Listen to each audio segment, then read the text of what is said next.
What up, Pittsburgh Steelers fans? Welcome to another episode of Steelers War Room on Steelers Touching Under. Our War Room series is all about putting you in the minds of Omar Khan, Mike Tomlin, Andy Weidel, and the rest of the Steelers front office as they look to put together a winning roster in 2024 and beyond, a roster that compete for a seventh Lombardi Trophy. All right, today we're talking wide receivers after the combine are refreshed. Top wide receiver rankings. Really excited to talk to you guys about this one today. I'm recording this on the day after the day of the O linemen doing their combine drills. I'm still going through all of that stuff. Do have work here in Australia outside of Steelers Touching Under. So still going through some of that stuff. We'll have those videos out in terms of interior guys and tackles throughout the course of the next few days, plus running backs as well. So a bit more combine content or post-rankings draft content to come after the combine. All right, let's get straight into it. So wide receivers had a very productive combine.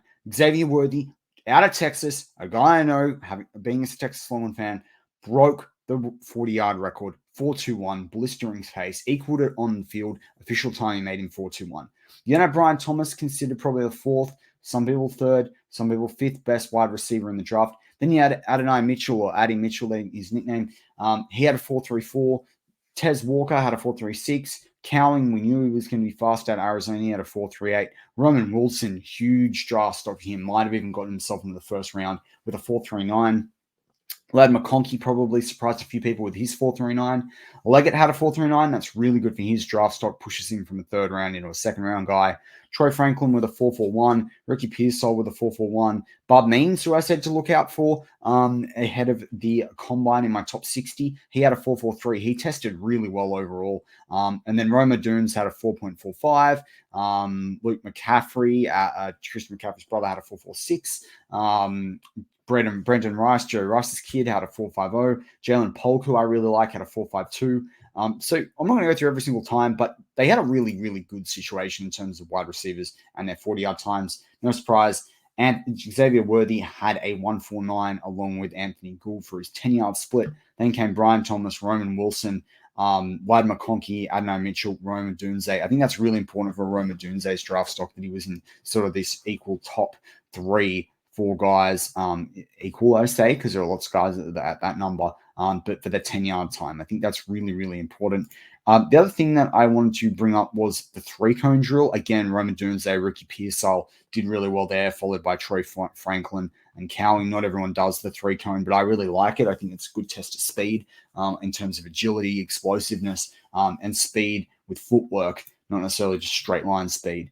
20-yard shuttle, again, a Dunze and McCaffrey were up there. That's huge for Dunze. He's a big bloke. So that was huge for him to get a 4.03 there. I was really impressed with that.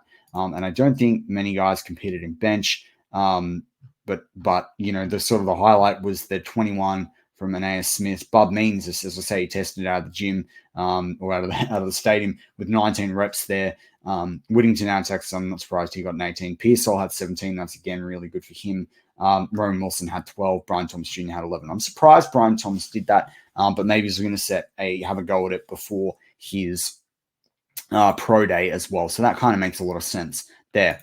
All right, if we look at the wide receiver rankings, today I've done Pro Football Network on these videos and compared it to PFF as well. I want to go with an NFL Draft Buzz for something different. I'm quite enjoying NFL Draft Buzz. They're really interactive. You sign up to an account, mock draft system, so they're kind of fun there. They look at a lot of overall scores. They give people ratings out of 100. I want to look at their list because I'm finding more and more I'm liking their lists and better, and I'm aligning more with some of what their analysis is than anyone else, which is interesting because I've pretty much been locked in Pro Football Network. I always have a look at PFF, but then I look at a few different other sites as well. Obviously, Damon Jeremiah's Top 50, which we'll talk about too, is 2.0 and where these guys fit into the mix. But I don't really love the Draft Buzz, NFL Draft Buzz content. So let's look at their list as something a bit different because I really like it. So they've got Marvin Harrison Jr. number 1. That's no surprise, probably arguably the best player in the draft. Malik Nabers, Romeo Dunes, Brian Thomas Jr., Troy Franklin, Ladd McConkey, Adonai Mitchell, Keon Coleman, Roman Wilson, Jermaine Burton. That's very high for Burton. Malachi Corley, then Xavier Worthy, the 40-yard champion out of Texas. Ricky Pearsall, Tez Walker, Jalen Polk, Leggett, Javon Baker, Brendan Rice, Malik Washington, Jalen McMillan. That's the top 20 guys, right? So that's your top 20 out of NFL Draft Buzz. Kind of probably pretty standard, but the top 3 guys, obviously, Marvin Harris Jr., Malik Nabers out of LSU, then Rome Dunze. You then look at Daniel Jeremiah's list. And actually, let's give you my list before we look at Daniel Jeremiah's list. All right, let's get into my list. So my list, this is my top 15 wide receivers in this draft, ranked and with the Steelers in mind as well. Marvin Harrison Jr., you're never going to say no to that kid. Rome Odunze, he is my number 2. I know Malik Nabers and I know Marvin Harrison Jr. didn't test at the combine, but Rome Odunze is now my number 2. I also found that interesting because Big G, I was on the Pump Your Brakes podcast on Steel Curtain Network last week. Go back and check that out. That was a great show. But I was on there and Big G, Sean Gurley was on there. I had a great time chatting with him and Tate and, of course, Shannon on our Global Perspective shows that we do here as well. Shannon and I feature on that through content that goes live over the American weekend. But really awesome stuff to talk with Big G, particularly around draft picks and what have you. Now, he said on the Steelers Q&A show on that channel today that he said the wide receivers, this is actually, I listened to that after I'd already done my list, that the wide receivers were someone that Pittsburgh were interested in, which if you're a regular sub of the channel, you know I talked about that with Shannon a couple of weeks back. And I said that don't be surprised if Steelers go wide receiver at 20 if someone falls to them, because we'll move up a spot or two because of how expensive wide receivers are. If you get a good wide receiver with a 5th-year option, don't be surprised to see him do it. Well, according to Big G, he knows some sources on the ground that said Pittsburgh Steelers were very, very interested in Rome Odunze. Interesting. Anyway, Malik Nabers, number 3. Brian Thomas Jr., number 4. It's hard to argue with that guy. But I think Adonai Mitchell, adding Mitchell out of Texas, I'm trying to take off my Texas Longhorns, burnt orange goggles, but I think Mitchell's pretty close to him. I then think Roman Wilson, with his pedigree, with his performance, and with a bit of potential, and with playmakers around him in terms of guys who know the football, I think he is someone that he's probably moved himself into a first-round conversation equally with Troy Franklin. I then really like at the back end of the first, I should say. I didn't really like Malachi Corley out of West Kentucky. I just think a guy that's like 5'11", like that, like 213 pounds, super quick. I just like this guy. He's big-bodied dude. I like him. He plays football. The tape is good. The production is good. I like this guy. Second rounder, probably not a first rounder, but really, really great guy you could add to the Steelers room, and he'll be able to block. It's like a running back in a wide receiver's body. Then you got Jalen Polk out of Washington. I am a Polk guy over McMillan. That does rile some people up when I talk about that, but I really like Jalen Polk. I think he can catch everything. I think he's got spectacular catches. I think he can play any of the wide receiver spots. I think if you've got him next to Pickens, I think they're absolute weapons there. I do also really like Xavier Leggett out of South Carolina, so I've got him there. I wanted to put Worthy, but I did think McConkey tested better overall. I think the production's there.